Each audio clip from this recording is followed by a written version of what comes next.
Hi అండి, నమస్తే. Welcome to cook with Manju. ఇవాళ మనము సింపుల్గా చేసుకునే టమాటో మేతి ఎగ్ పరోటా ఎలా ప్రిపేర్ చేయాలో చూద్దాము.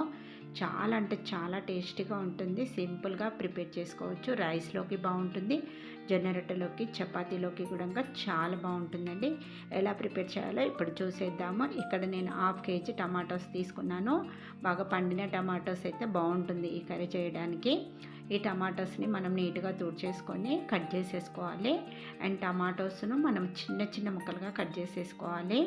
ఇవి హైబ్రిడ్ టమాటోస్ కాబట్టి అంత తొందరగా ఉడకవండి. కాబట్టి మనము చిన్న ముక్కలుగా కట్ చేసుకున్నామంటే తొందరగా ఉడుకుతుంది అండ్ కర్రీ కూడా టేస్టీగా వస్తుంది. అందుకని మనం ఇలా టమాటోస్ను బాగా చిన్న ముక్కలుగా కట్ చేసేసుకోవాలి. ఇలా టమాటోస్ అన్నీ కట్ చేసుకొని రెడీగా పెట్టేసుకోండి. అలాగే ఇక్కడ నేను మెంతికూర కట్టలు ఒక 4 తీసుకున్నాను. ఇలా కాడలు తీసుకోండి. తీసేసుకున్న తర్వాత ఈ మెంతికూరను నీట్గా కడుక్కోవాలి. కడిగేసుకున్న తర్వాత మనం ఈ మెంతికూరను ఇలానే వేయొద్దు. ఇలా వేస్తే సరిగా ఉడకదు. కాబట్టి ఈ మెంతికూరను మనం ఇలా సిజర్స్ తోటి చిన్నగా కట్ చేసేసుకోవాలి. ఇలా కట్ చేసుకోవడం వల్ల ఈ మేతి ఫ్లేవర్ అనేది కర్రీకి బాగా పడుతుంది. కర్రీ టేస్టీగా వస్తుంది అన్నమాట. ఇప్పుడు మనం ఉల్లిపాయలను కట్ చేసుకుందాము. ఒక పెద్ద సైజు ఉల్లిపాయలు ఒక 4-5 తీసేసుకొని ఉల్లిపాయలను మనం ఇలా చిన్న చిన్న ముక్కలుగా కట్ చేసేసుకోవాలి. మొత్తం ఉల్లిపాయలు కూడా మనం ఇలా కట్ చేసుకొని పక్కన పెట్టేసుకుందాము. నెక్స్ట్ కడాయి పెట్టేసుకొని ఆయిల్ వేసుకోవాలి. ఆయిల్ కొంచెం ఎక్కువగానే పడుతుంది. ఒక 5 టీ స్పూన్స్ వరకు ఆయిల్ వేసుకొని ఆయిల్ హీటెక్కిన తర్వాత కొంచెం జీలకర్ర వేసుకోండి. తర్వాత కొన్ని ఆవాలు వేసుకోండి. ఆ తర్వాత కొద్దిగా మినపప్పు కూడా వేసుకోవాలి. ఈ పప్పు కాస్త ఎర్రగా అయిన తర్వాత మినపప్పు, ఇప్పుడు మనం ఇందులోకి ఉల్లిపాయ ముక్కలు వేసుకోవాలి. ఉల్లిపాయ ముక్కలు వేసేసుకున్న తర్వాత ఈ ఉల్లిపాయలను నూనెలో బాగా మగ్గించుకోవాలి. ఇలా కలుపుకుంటూ మగ్గించుకోండి. ఉల్లిపాయలు కొంచెం మగ్గిన తర్వాత ఇప్పుడు మనం ఇందులోకి కొంచెం కరివేపాకు వేసుకుందాము. కరివేపాకు వేసేసుకొని కలిపేసుకున్న తర్వాత ఇప్పుడు ఇందులోకి ఫ్రెష్గా దంచుకున్న అల్లం వెల్లుల్లి పేస్ట్ ఒక టీ స్పూన్ దాకా వేసుకొని పచ్చిదనం పోయేంత వరకు బాగా వేపుకోవాలి. ఇలా బాగా కలిపేసుకున్న తర్వాత ఉల్లిపాయలు కొంచెం మెత్తబడిన తర్వాత అప్పుడు మనం ఇందులోకి మెంతికూర ఆకులు వేసుకోవాలి. మెంతికూర వేసేసుకున్న తర్వాత మంచిగా కలుపుకోవాలి. మెంతికూరను నూనెలో కాసేపు మగ్గించుకోవాలి. మెంతికూర మొత్తం దగ్గరికి అయ్యేంత వరకు ఇలా కలుపుకుంటూ మగ్గించుకోండి. ఇలా కొంచెం మెంతికూర దగ్గర పడ్డ తర్వాత ఇప్పుడు ఇందులోకి కొంచెం పసుపు వేసుకోవాలి. పసుపు వేసేసుకొని కలిపేసుకోవాలి. తర్వాత ఇలా కలిపేసుకున్న తర్వాత ఇప్పుడు మనం ఇందులోకి కట్ చేసి పెట్టేసుకున్న టమాటా ముక్కలు వేసుకుందాం. టమాటాలు వేసేసుకున్న తర్వాత టమాటాలు అండ్ ఉల్లిపాయలు మంచిగా కలిసేటట్టు ఇలా బాగా కలుపుకోవాలి. ఇలా కలిపేసుకున్న తర్వాత ఇప్పుడు మనం ఇందులోకి రుచికి సరిపడా ఉప్పు, ఒక టీ స్పూన్ దాకా ఉప్పు వేసేసుకోండి. ఆ తర్వాత ఒక టీ స్పూన్ దాకా చిల్లీ పౌడర్, కారం పొడి వేసుకోవాలి. వేసేసుకున్న తర్వాత ఇవన్నీ కూడా మంచిగా మిక్స్ చేసుకోవాలి.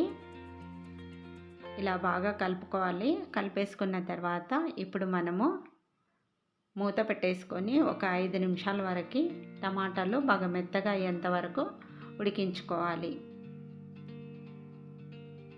ఇప్పుడు ఒకసారి ఒక 4 eggs తీసుకుందాము మనం ఈ కర్రీ కోసము. ఇప్పుడు మూత తీసి చూద్దాము. చూసారు కదా, మనకు ఈ కర్రీ అనేది కొంచెం మెత్తపడ్డది అనమాట. ఒకసారి ఇలా కలుపుకోవాలి. కలుపుకున్న తర్వాత ఇప్పుడు మనము కొంచెం గ్రేవీగా ఉండాలి కాబట్టి దీంట్లోకి కొంచెం ఒక 1/2 కప్పు దాకా వాటర్ అనేది వేసుకుందాము. మీరు వాటర్ వేసుకోకుండా దగ్గరికి చేసుకోవాలన్న కూడా మీరు అలా ఉన్నప్పుడే ఎగ్స్ అనేది వేసుకోండి.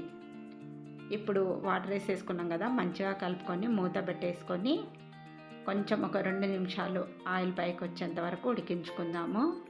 ఇప్పుడు ఒకసారి చూద్దాము. చూసారు కదా, ఆయిల్ అనేది ఇలా పైకి తేలాలి. ఇలా మంచిగా మళ్ళీ ఒకసారి కలుపుకున్న తర్వాత ఇప్పుడు ఇందులోకి మనం తీసుకున్నాం కదా ఒక 4 eggs, ఆ ఎగ్స్ వేసేసుకుందాము. ఎగ్స్ వేసుకున్న వెంటనే కదిలించకండి, అలా వదిలేసేయాలి. పైనుంచి కొంచెం కొత్తిమీర యాడ్ చేసుకోండి. ఆ తర్వాత కొంచెం ఒక టీ స్పూన్ దాకా ధనియా పౌడర్ కూడా వేసుకోవాలి. మీకు ఇష్టం ఉంటే గరం మసాలా పౌడర్ కూడా వేసుకోవచ్చు.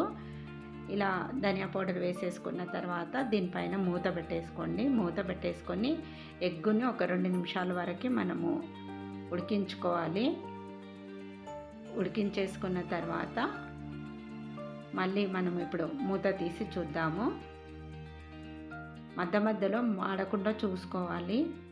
ఇప్పుడు ఒకసారి కలుపుకుందాము. మనకి ఇంకాసేపు ఈ ఎగ్ అనేది ఉడికించుకోవాలి. మళ్ళీ దీనిపైన మూత పెట్టేసుకుందాము. మూత పెట్టేసుకున్న తర్వాత మళ్ళీ ఒక 5 సెకండ్స్ అలా మనము ఎగ్గుని ఉడికించుకోవాలి. వెంటనే కదిలించామంటేనంటే ఎగ్ అనేది మొత్తము కర్రీలో కలిసిపోతుంది. కాబట్టి మీరు అలా వేసి ఎగ్ వదిలేసేయాలి ఒక 5 మినిట్స్ దాకా. చూసారు కదా, ఇప్పుడు ఇలా కలిపేసుకోండి. ఇప్పుడు కొంచెం దమ్ అవ్వడానికి మనము ఎగ్ మంచిగా మూత పెట్టేసుకొని ఒక 5 సెకండ్స్ అలా వదిలేసేయండి, అంతే. ఇప్పుడు ఒకసారి మూత తీసి చూద్దాం. చూసారు కదా, మనకు కర్రీ అనేది రెడీ అయిపోయింది. చాలా అంటే చాలా టేస్టీగా ఉంటుంది. పిల్లలైతే చాలా ఇష్టంగా తింటారు. లంచ్ బాక్స్లోకి చాలా బాగుంటుంది ఈ కర్రీ. మరి సింపుల్గా చేసే ఈ టమాటో మేతి ఎగ్ కర్రీ మీకు నచ్చినట్టయితే తప్పకుండా ట్రై చేసి ఎలా వచ్చిందో నాకు కామెంట్ రూపంలో తెలపండి. మరిన్ని ఇంట్రెస్టింగ్ వీడియోస్ కోసం ప్లీజ్ నా ఛానల్ని సబ్స్క్రైబ్ చేయండి. అలాగే లైక్ ఇవ్వడం మర్చిపోకండి. వీడియో నచ్చితే మీ ఫ్రెండ్స్కి, రిలేటివ్స్కి కూడా షేర్ చేయండి. ప్లీజ్ అండి, సపోర్ట్ చేస్తూ ఉండండి. Thanks for watching my video.